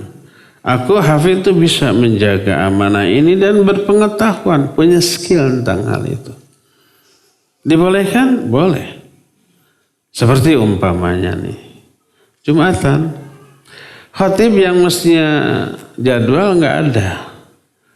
Kita mampu jadi khatib. Dan kalau kita tidak maju, tidak mengajukan diri, orang lain yang jadi khatib tambah ngaco. Maju kita. Datang ke DKM-nya. Pak, kalau nggak ada khatib, biar saya biasa insya Allah jadi khatib. Nggak apa-apa. Tapi jangan langsung maju. Tanpa izin yang berwenang gitu. Nanti dilempari. Nanti disuruh turun. Kalau umpamanya celingak-celingik sudah adzan, kelihatan DKM pucat gitu. Datang, Pak, khatib nggak datang. Saya biasa khatib. Hai, sekarang lagi safar, Pak. Boleh saya? Oh, alhamdulillah. Gitu tuh. Daripada orang lain ngaco. Dan saya pernah mengalami itu, ya. Ketika umpamanya itu kasusnya khatibnya ada. Khatibnya DKM, tapi mereka melihat saya jenggotnya kayak gini pakai gamis, langsung datang, Pak Kiai bisa khutbah? Bisa. Daripada orang lain nanti yang ngaco gitu, ya. Nggak apa-apa, nggak masalah, ya. Demikian juga imam. Imam kalau umpamanya kita tahu imamnya ini nggak bagus, ya, bacaan imam yang biasa ada umpamanya kita tahu sering di sana nggak bagus, ya, tajwid makhrajnya. Lalu melihat kita dia rada-rada jiper gitu, lalu silakan maju saja. Maju saja. Ya, karena sudah ditawari. Kalau tidak ditawari jangan maju sendiri karena kita tamu, ya. Tapi kalau ditawari maju. Kalau kita yakin lebih baik daripada imam tersebut. Jadi termasuk kalau kepemimpinan ini kalau kita nggak maju, diambil orang maju. Ya.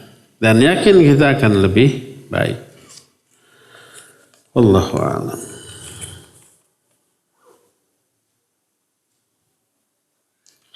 Semoga Allah menjaga Ustaz dan keluarga, alhamdulillah. Dan seluruh jamaah. Antum kena doa juga. Kru tidak. Tapi kru bagian dari jamaah. Saya ingin bertanya, apakah mencari-cari waktu istirahat saat bekerja termasuk pengkhianatan? Kalau masih dalam waktu kerja, iya, nggak boleh. Wah, nggak ada kerjaan, ke musola, ke masjid, tidur. Sampai sore baru pulang. Nggak boleh. Kalau waktu kerja, standby tempat kerja. Bagaimana kalau dia nggak ada pekerjaan nih, istirahat ke warung, datang klien, datang orang yang punya kebutuhan mendesak yang menjadi tugas kita. Tidak tertangani, tidak terlayani. Dosa, ya. Jangan mencari waktu istirahat di jam-jam kerja. Jika iya, bagaimana cara tobat agar pekerja yang mencuri waktu istirahat pada kerja dosanya diampuni? Pertama, menyesal. Yang kedua, berhenti dari kebiasaan itu. Ketiga, bertekad tidak mengulang kembali. Istighfar. Minta maaf kepada bos yang selama ini kita khianati amanahnya, ya. Bagaimana cara menasihati, memberitahu mertua yang sudah terbiasa dengan riba? Ini mah curhat. Dan beberapa kali meminjam uang kepada anak, bahkan surat kendaraan digadaikan. Jangan dikasih. Memberinya ta'awun alal itsmi wal udwan. Dan berucap minggu depan diganti, bulan depan diganti. Sampai akhirnya lupa dengan ucapannya. Anak tidak berani menagih atau menanyakannya. Sayang enggak kepada mertua? Sayang. Maka kalau sayang jangan dipenuhi. Sama dengan umpamanya orang suka kepada sebuah makanan. Enak dan senang. Tapi makanan itu berbahaya. Minta ke kita. Tolong beliin makanan itu. Umpamanya makanan itu kadar gulanya tinggi. Sedangkan mertua kita punya diabetes. Punya kolesterol. Darahnya tinggi. Asam urat tinggi. Makan ini bisa merengkal. Dikasih enggak? Enggak. Bukan tidak sayang, mah, Pak. Kalau dikasih, Bapak pasti ke rumah sakit. Gak apa-apa ke rumah sakit, jangan. Mending pulang ke rumah. Kalau pulangnya ke kuburan gimana? Kalau sayang jangan dikasih, lebih baik ngambek, gak apa-apa. Ngambek gak berbahaya. Nangis, bagus, nangis itu obat loh. Bisa membuat ngemplong. Nah itu bahaya dunia. Sekarang bahaya akhirat. Gak apa-apa ngambek, gak apa-apa. Ngambek sekali 2 kali. Kalau sudah 3 kali ya paling berlanjut 4 kali. Jangan dikasih ya. Nanti terus-terusan minta. Ini juga curhat. Mungkin ada orangnya. Bismillah. Bagaimana cara mendidik istri yang suka membangkang pada suami? Tuh. Nanti di kertas berikutnya istri yang nulis bagaimana menghadapi suami macam-macam. Bagaimana cara mendidik istri yang suka membangkang pada suami berkata kasar. Dan ana sebagai suami sudah sangat sabar. Ini bukan sabar, kuuleun.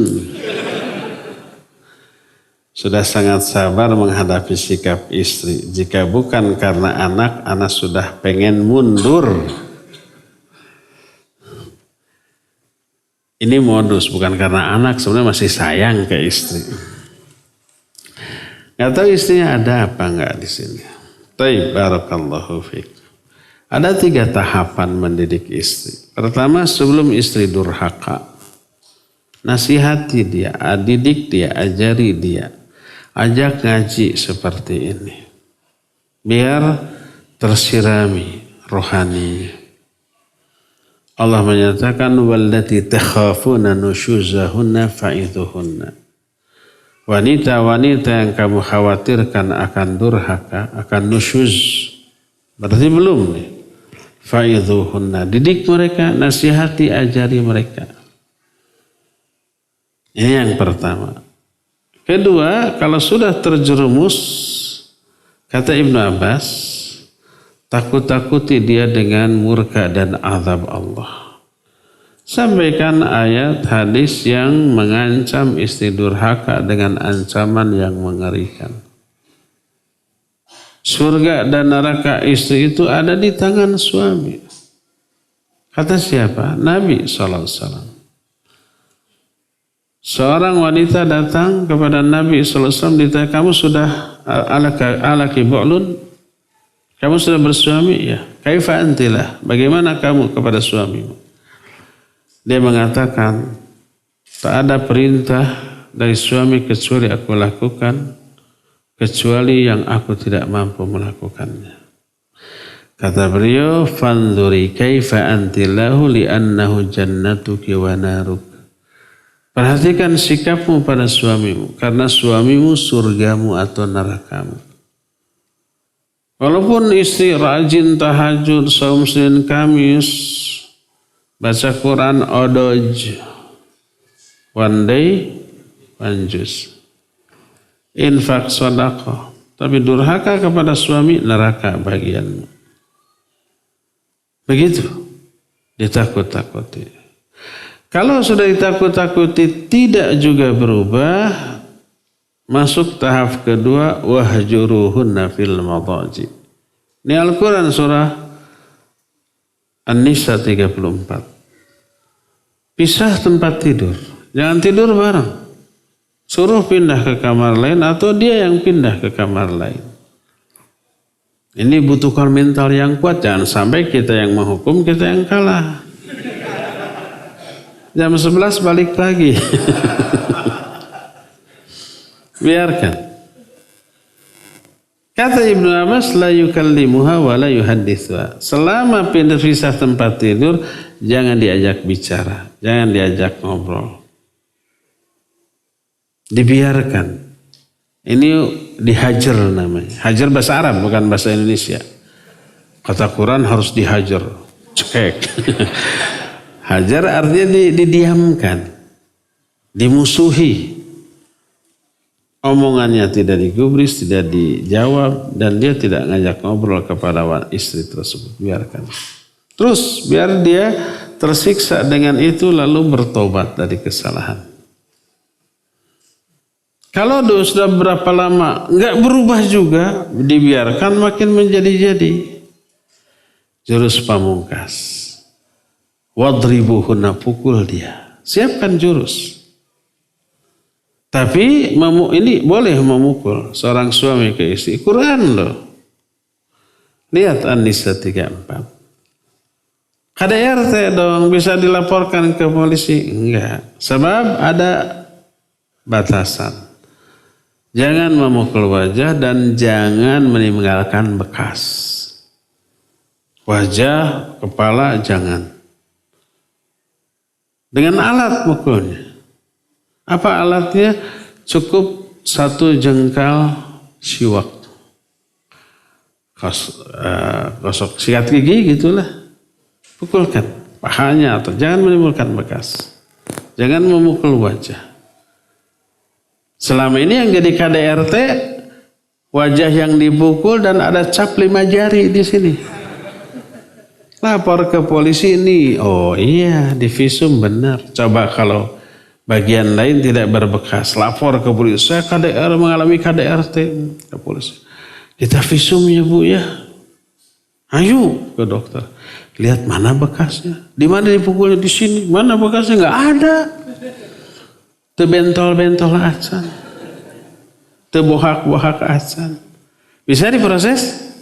Tidak. Dibawa ke pengadilan. Mana buktinya? Sudah sembuh dok. Ya nggak bisa.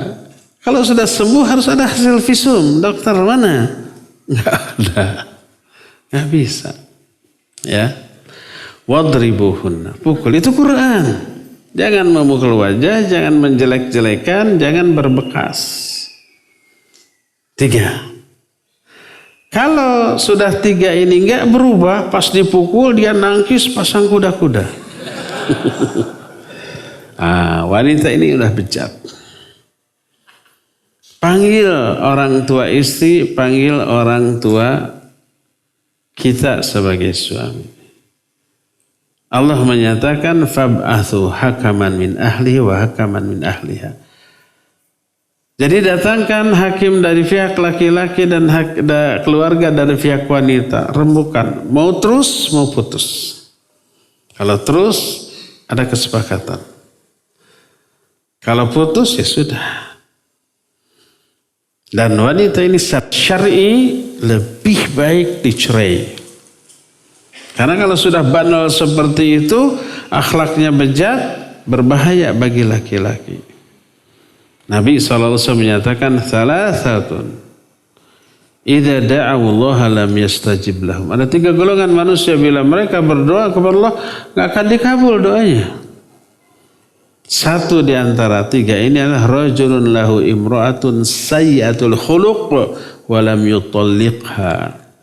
Seorang suami punya istri yang akhlaknya bejat tapi tidak diceraikan juga. Ceraikan daripada doa kita tidak dikabul. Padahal sholat ini kumpulan doa loh. Makanya tak heran Nabi SAW ada istrinya yang diceraikan. Ada 2 orang. Para sahabat ada yang menceraikan istrinya? Ada. Ibnu Umar menceraikan istrinya atas perintah Umar. Kata Umar, ceraikan tuh istrimu. Padahal dia masih cinta. Bingung kan? Diturut, masih cinta. Tidak diturut, babe. Wajib birrul walidain. Datang kepada Nabi SAW. Apa kata beliau? Ati abaka, taati bapamu. Dicerai. Di zaman Imam Ahmad ada orang ya Imam Ahmad. Ayah saya menyuruh saya menceraikan istri saya padahal saya masih cinta. Apa kata Imam Ahmad? La tutalliqha, jangan kamu ceraikan istrimu. Fatwa Imam Ahmad sama dengan fatwa Nabi. Beda ya, kata Nabi ceraikan istrimu, taati bapamu. Kata Imam Ahmad jangan taati bapamu, ceraikan istrimu. Orang ini nampaknya tahu hadis tadi. Kata orang ini, wahai Imam Ahmad, bukankah Nabi SAW ketika Ibnu Umar disuruh menceraikan istrinya oleh Umar, kata Nabi, taati bapamu. Kok engkau fatwa berbeda dengan fatwa Nabi? Horeng si mana horeng, orang ini tahu hadis itu. Imam Ahmad tahu hadis ini? Ya lebih tahu. Dari mana orang itu tahu hadis ini? Dari Imam Ahmad. Tapi kok berbeda? Tapi ada untungnya. Untungnya orang ini tidak sotoy. Tahu hadis langsung diamalkan dengan kebodohannya. Untung nanya. Apa kata Imam Ahmad? Hal abuka Umar. Apakah bapakmu itu Umar? Bukan. Umar menyuruh anaknya menceraikan istrinya pasti pasti berdasarkan ilmu, bukan sentimen pribadi, bukan karena sentimen kepada menantu nggak pernah bikinin kopi, cerai aja, bukan. Pasti alasannya syar'i, berdasarkan ilmu, bukan hawa nafsu, bukan kebodohan. Sedangkan bapakmu menyuruhmu menceraikan istrimu karena kebodohan. Imam Ahmad tahu bapak orang ini. Pasti alasannya tidak syar'i. Pasti karena hawa nafsu, pasti karena kebodohan. Jangan taati bapakmu karena kebodohannya. Jadi keinginan bapak menceraikan agar anaknya menceraikan istrinya itu tidak syar'i dan tidak boleh istrinya diceraikan hanya mengikuti hawa nafsu dan kebodohan bapaknya. Kalau Ibnu Umar, Nabi percaya kepada Umar, Umar pasti ada alasan syar'i karena iman dan keilmuannya. Maka taati bapakmu, beda kan? Nah gitu. Dari sini kita dapat pelajaran kalau antum dengar satu hadis, jangan langsung dipakai sebagai dalil untuk beramal tanpa bertanya ke ahlinya. Untung orang tadi bertanya tuh. Tidak langsung mau bapak menyuruhkan, udah ceraikan. Ibnu Umar juga disuruh Umar menceraikan, ceraikan. Untung saja ya. Nah itu.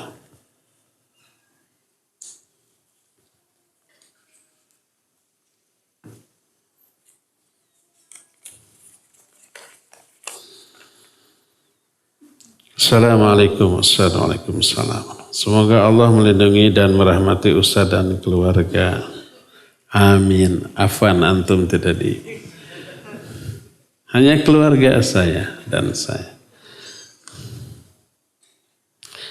Anak ingin bersih dari harta yang salah. Langkah instan apa ingin bersih dari harta yang tidak berkah? Selama anak bekerja, kalau anak lupa sebanyak apa harta anak yang tidak baik maupun yang baik. Pertama, kalau selama ini pekerjaannya halal. Kedua, kalau sudah sampai haul dan nisab selalu dikeluarkan zakatnya, udah bersih. Adapun infak dan sedekah itu sunnah. Itu yang pertama. Jadi lihat apa sih jenis pekerjaannya. Oh, kerjanya karyawan biasa di sebuah instansi baik swasta ataupun negeri dan jenis pekerjaannya halal. Ya sudah halal. Ada nggak uang simpanan, tabungan yang sudah mengendap setahun dan sampai nisab? Sekitar 84 gram emas lah. Kalau dirupiahkan berapa? 80 jutaan gitu ya. 1 gram kan sekarang 1 juta ya. 80 jutaan mengendap di bank selama setahun, keluarkan tiap tahun 2,5%. Kalau itu sudah dilakukan, bersih sudah. Sisanya tinggal infak dan sedekah. Nah, sekarang kalau umpama selama ini pekerjaannya haram, katakanlah di bank konvensional, di pajak, di leasing, di pabrik rokok, di pabrik minuman keras. Di Karawang ada pabrik rokok? Ada? Oh, rokok apa? Jangan disebut. Jangan sampai ada orang menyatakan, saya mau tanya nih ke kiai, kalau rokok diharamkan untuk apa Allah ciptakan tembakau gitu ya? Ada nggak fungsi lain dari tembakau selain untuk rokok? Coba mikir, jangan sembarangan mengharamkan kan gitu. Nanti merembet. Saya mau tanya ke kiai, untuk apa fungsi daging babi kalau itu diharamkan? Gitu. Apa bagi babi harus dibuang kan gitu? Nanti merembet. Untuk apa Allah ciptakan ganja? Ada nggak fungsi lain dari ganja selain untuk mabok? Merembet nanti semua, nanti bisa-bisa dihalalkan. Lalu nanti untuk apa Allah menciptakan iblis? kalau tidak untuk diikuti, kayak gitu nantinya. Orang pakai logikanya. logika orang yang jauh dari agama walaupun sering bicara agama dan bukan faknya bicara agama. Pakai logika bukan pakai dalil ya. Belok ke sana dari mana tadi? Rokok. Haram ya jelas haram. Fatwa banyak. Kerja di sana, dapat uang, dapat rumah, dapat kendaraan, dapat tabungan murni dari sana. Bagaimana cara membersihkannya? Itu kotor semua. Apa harus disodakokan semuanya? Kita nol sama sekali. Jangan pakai logika. Itu ibarat membersihkan tanah. Dan tanah mah semakin dipel semakin kotor, ya enggak? Apa harus dibuang semuanya? Jangan pakai logika seperti itu. Pakai kaidah syar'i yang dirumuskan oleh para ulama dalam kaidah fiqih dan usul fiqih. Ambil dari uang hasil yang haram itu secukupnya untuk hidup dan modal usaha. Selebihnya salurkan seperti menyalurkan uang riba. Ini bagi orang yang mungkin kerjanya di bank konvensional, di pajak, di leasing, di hal-hal yang zati haram. Yang pekerjaannya haram umpamanya ya gitu saja ya salurkan sisanya untuk kepentingan umum yang sifatnya dihinakan, MCK umum, mengaspal jalan, menembok gang-gang yang becek kayak gitu, salurkan ke yayasan-yayasan yang bisa menyalurkan itu atas nama yayasan lebih baik. Karena nanti masyarakat yang dibantu oleh uang yang disalurkan melalui yayasan simpati kepada dakwah yang diselenggarakan oleh yayasan. Karena terbantu, menunjang dakwah itu. Sebaiknya begitu ya. Wallahu a'lam. Jangan lagi ada yang mengirim kertas pertanyaan. Ini juga terlalu banyak, nggak akan kebahas semua. Bagaimana cara tobat dari ghulul jika orang tersebut sudah menyesal tapi belum bisa mengembalikan harta yang pernah diambil? Kalau harta yang pernah diambil masih ada, kembalikan, ganti. Kalau barangnya sudah hilang, sudah rusak, ganti dengan yang baru yang semisal. Kembalikan kepada orang atau pihak yang berhak atas hal itu. Kalau sekarang tidak punya apa-apa lagi, la yukallifullahu nafsan illa wus'aha. Sudah menyesal, berhenti, bertekad tidak mengulang kembali dan bertekad jika punya uang itu akan dikembalikan. Sudah gitu saja. Dia berusaha dan sebelum usahanya berhasil ya sudah banyak-banyak tobat, istighfar dan banyak-banyak melakukan ibadah dan amal soleh.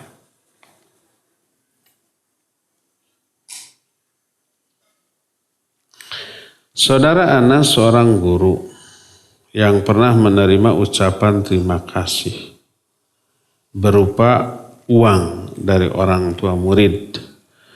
Bagaimana cara tobatnya karena uang tersebut sudah terpakai? Ganti. Setorkan ke kepala sekolah. Dulu saya dapat hadiah dari orang tua berupa uang. Sudah saya pakai, tapi saya ganti ini. Kata kepala sekolah, sudah dirumukan dengan owner sekolah atau yayasan, ya udah ini hadiah untukmu. Udah terima saja. Gitu. Bagaimana hukumnya seorang guru diumrahkan oleh sekolah? Ya itu hadiah. Boleh, nggak apa-apa. Silakan. Yang dana yang tidak anak ketahui sumbernya nggak masalah. Itu bukan urusan kita. Jangan sampai kita kamu umroh ya saya bayarin sok umroh. Jangan tanya uangnya halal apa haram dari mana? Jangan. Udah urusan dia. Kalau ternyata dari yang haram itu dosa dia. Ya kita menerima sebagai hadiah. Jadi kalau kita ada yang traktir bakso makan aja. Jangan tanya saya ingin tahu nih uangnya dari mana nih. Jangan-jangan sisa daurah nih. Sisa tabligh akbar nih. yang tidak antum storkan ya. Nggak perlu, udah makan saja. Kalau ternyata begitu ya itu urusan dia ya. Kecuali kalau dia ngomong saya tadi berhasil nyopet dompet, saya tarik. Kalau itu jangan, nggak mau gitu ya. Kalau jelas dia ngomong.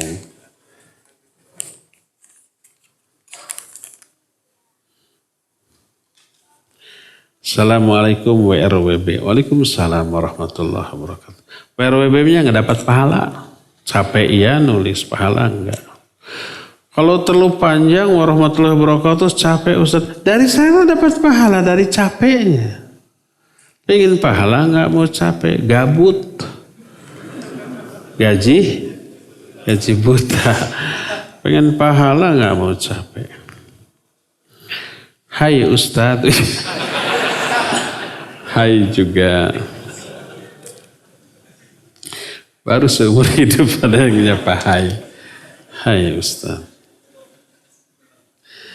Di perumahan saya ada seorang Ustaz yang sangat senang sekali bersolawat. Saya juga senang bersolawat. Semua Ustaz wajib senang bersolawat. Harus semua kita, bukan hanya Ustaz. Harus senang bersolawat. Sesering mungkin. Dan menghalalkan riba. Nah ini yang payah Ustaz, menghalalkan riba. Itu ngajak perang kepada Allah dan Rasulnya tuh. Dan bermegah-megahan. Nah ini yang jangankan Ustaz, orang biasa juga jangan bermegah-megahan. Penyebab orang masuk menjadi ashabus shimal, kelompok kiri, itu bermegah-megahan. Wa ashabus shimal, ma ashabus shimal fi samumi wa hamim wa dhillim miyahmum la baridi wa la karim innahum kanu qabla dhalika mutrafin. Tuh. Kelompok kiri. Siapa kelompok kiri itu? Mereka berada dalam samum, hamim, dan dhillim miyahmum. Samum itu angin panas. Hamim itu air sangat panas. Dhillin miyahmum, naungan awan yang juga sangat panas. La baridi wala karim, tidak dingin, tidak sejuk. Innahum kanu qabla dhalika mutrafin, karena dahulu mereka hidup bermewah-mewahan. Jadi salawatnya bagus, menghalalkan ribanya super buruk, ngajak perang kepada Allah dan Rasulnya, bermegah-megahannya juga buruk. Alhaakumut takatsur hatta zurtumul maqabir. Bermegah-megahan itu melalaikan kamu sampai kamu masuk lubang kubur.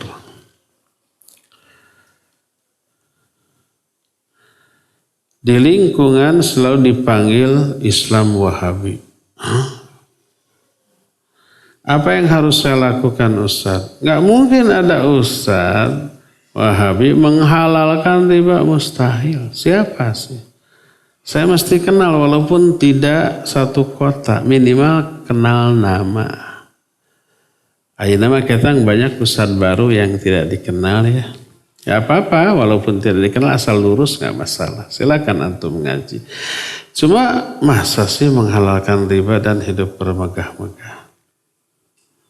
Apa yang harus saya lakukan?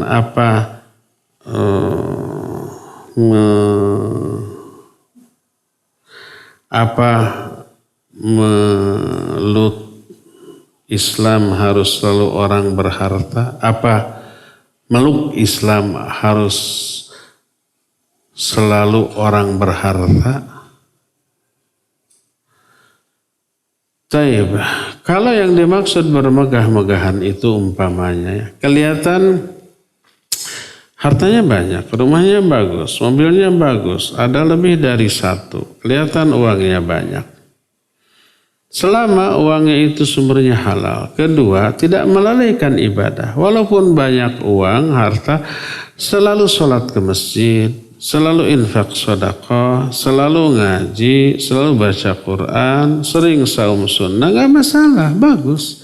Berharta tidak selalu buruk. Seringkali bagus ya bagus. Dengan harta bisa infak sedekah. Dengan harta kalau dia ustadz bisa menjaga diri dari kalau ngaji tidak perlu diongkosi, punya ongkos sendiri. Rezekinya dari mana? Dia usaha. Dia ada sumber rezeki tertentu. Gak perlu dibayar dengan dakwahnya. Gak perlu dikasih transportasi. Dia sudah memilikinya. Itu terjaga dari kehinaan karena harta. Ya, bagus. Tapi kemana-mana pakai mobil. Berarti bermegah-megah? Enggak. Kalau memang punya mobil, masa harus pakai ojek? Masa harus jalan kaki gitu. Yang punya mobil untuk melancarkan semua urusannya. Gitu. Itu tidak bermegah-megahan. Jadi kalau bermegah-megahannya saya curiga versi si penanya. Kelihatan kemana-mana pakai mobil, banyak uang. Tidak selalu bermegah-megahan itu. Ya. Nah kalau bermegah-megahan kemana-mana menghambur-hamburkan harta, terus lalai ibadah, ini yang salah. Melalaikan ibadah. Ya. Alhaakumut takatsur. Jadi at-takatsur melalaikan kamu dari ibadah. Itu yang tidak boleh. Yang saya belum mengerti, masa ada ustadz yang disebut Wahabi menghalalkan riba, saya nggak percaya. Dalam bentuk apa ini? Kalau betul pasti bukan Wahabi. Nggak ada yang namanya orang yang dituduh Wahabi kemudian menghalalkan riba, nggak ada. Jadi penasaran siapa ini?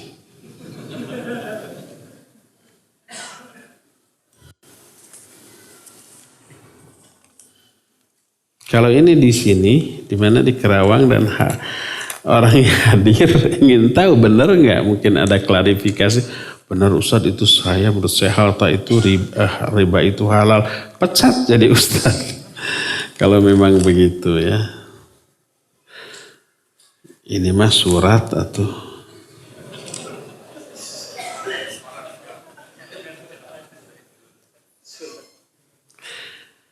Afan, tulisan ini hanya untuk Ustaz, tidak untuk dibacakan kepada jamaah.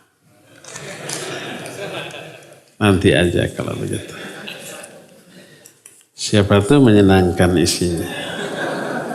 Ini tulisan akhwat ini. Nanti aja ya. Semoga ada nomor HP di sini.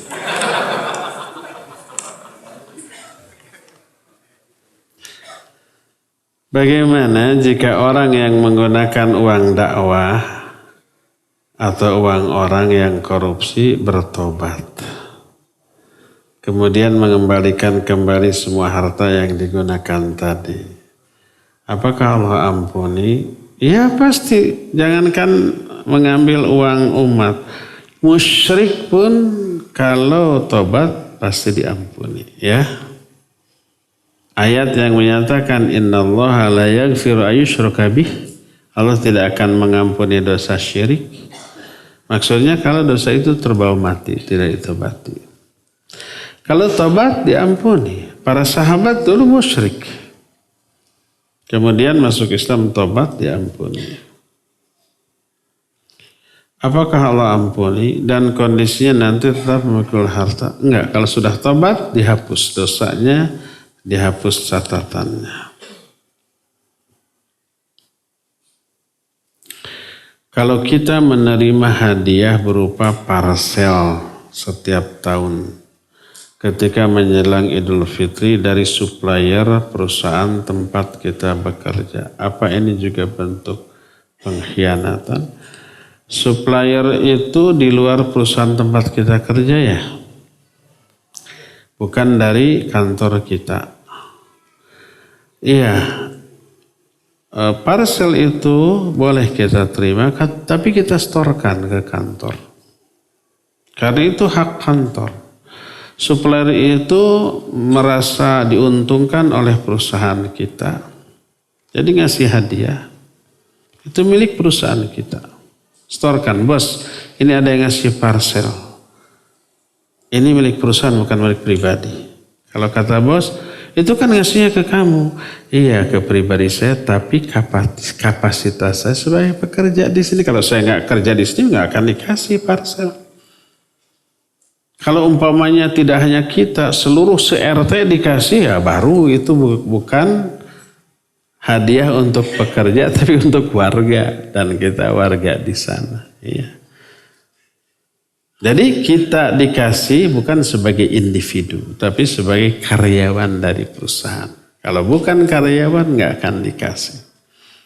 Jadi milik karyawan setorkan. Kata bos, ya sudah saya terima, nih saya hadiahkan ke kamu. Baru ambil. Ya. Kalau umpamanya sudah saya terima untuk saya sekeluarga, itu urusan dia. Yang jelas kita sudah tunaikan tanggung jawabnya. Terakhir ya,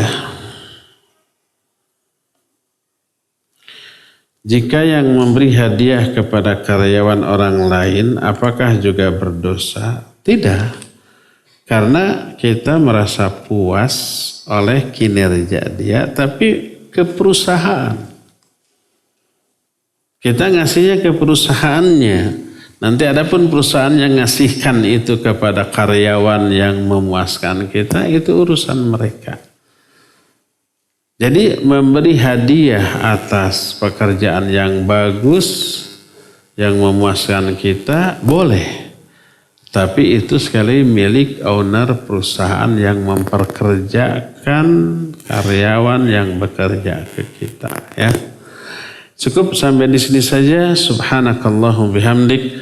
Asyhadu an la ilaha illa anta astaghfiruka wa atubu ilaik walhamdulillahi rabbil alamin. Wassalamualaikum warahmatullahi wabarakatuh.